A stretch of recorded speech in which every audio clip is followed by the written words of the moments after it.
Hi Sean, it's really cool to see Cynic in Italy. Thank you very much. And welcome on planetdrum.com. Thank you.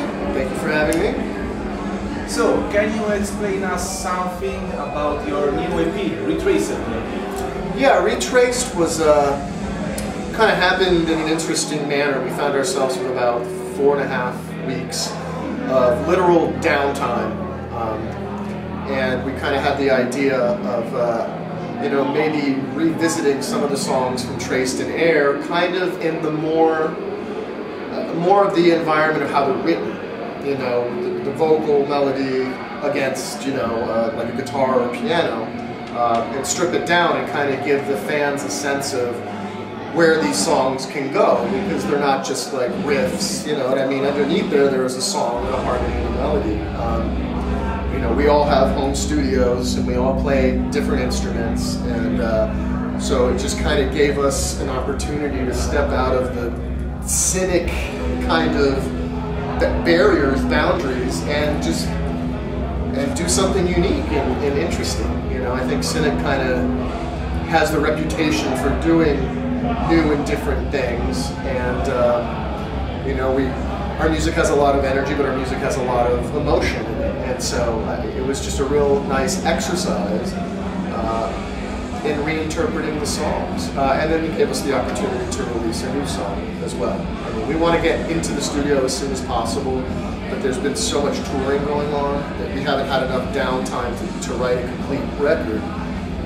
So in that respect, it was also kind of an exercise in, you know, with Robin and Noumeno. You know, Robin didn't play on Traced in Air, so it was a good opportunity to get him in the studio and work with him and see how he writes, and you know, and it turned out wonderful. I mean, we had no real intentions immediately of releasing it. It was kind of an experiment, but you know, everything turned out so awesome, and it was such a fun experience. In Seasons of Mist, everyone loved it. We're like, great, you get it.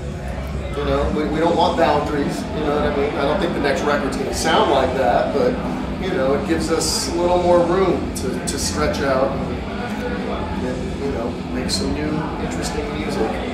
Okay. Second question. After more years from Focus, Cynic are back with the Traced in Air. Can you explain us the position of Traced in Air and the difference between Traced in Air and Focus? Well, I mean, the most obvious difference is, you know, 14 years, you know what I mean? It's a long time.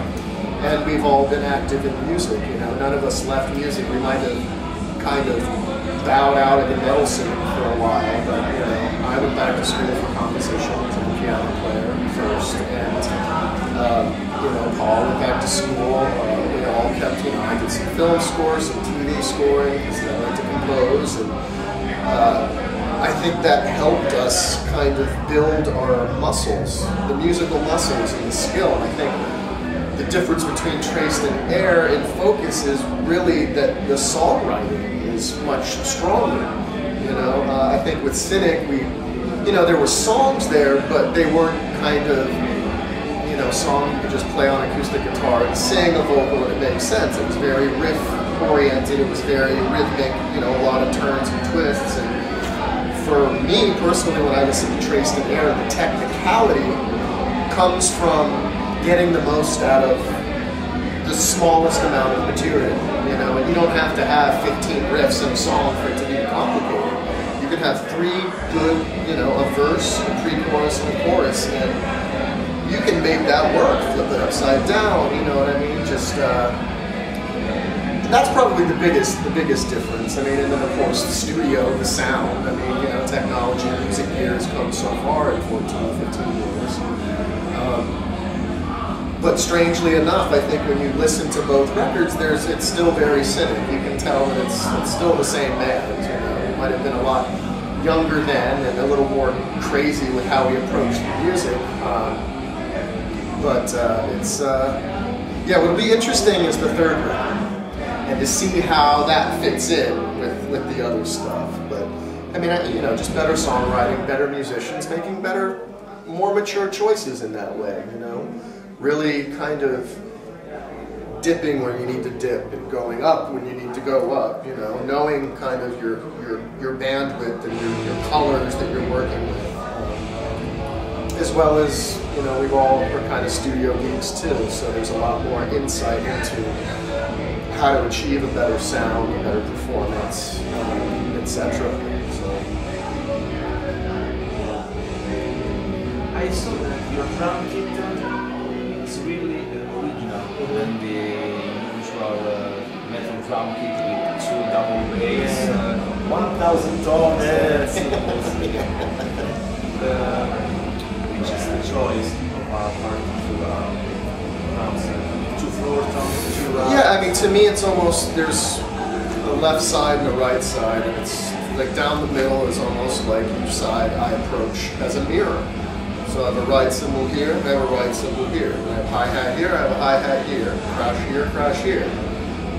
You know, the toms do go in order kind of this way, but there's still the facility to go either way.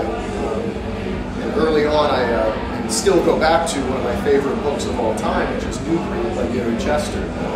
It's basically the New Breed, right? It helps you separate and work on your independence, and he approaches everything like no crossing. If you have a groove over here, you play it this way. If you have a groove over here, you play it this way. You learn how to play leading with your left hand. And you read every limb. You read the hi-hat, you read the foot, you read and going a little bit into that book, we really expose some amazing flaws in your technique. I mean, basic fundamental things. And so my kit is basically, over the years, fallen into that category. And again, with the songs and the songwriting, to me, less is more. I'd rather get more sounds out of one instrument than have 10 instruments, you know, all over the place. So, you know, that's why there's no splashes, no chinas. It's just 2 rides, 2 crashes, and 2 hi-hats, you know, 4 toms and a kick drum. And I would use 2 kick drums, but to me it seems impractical.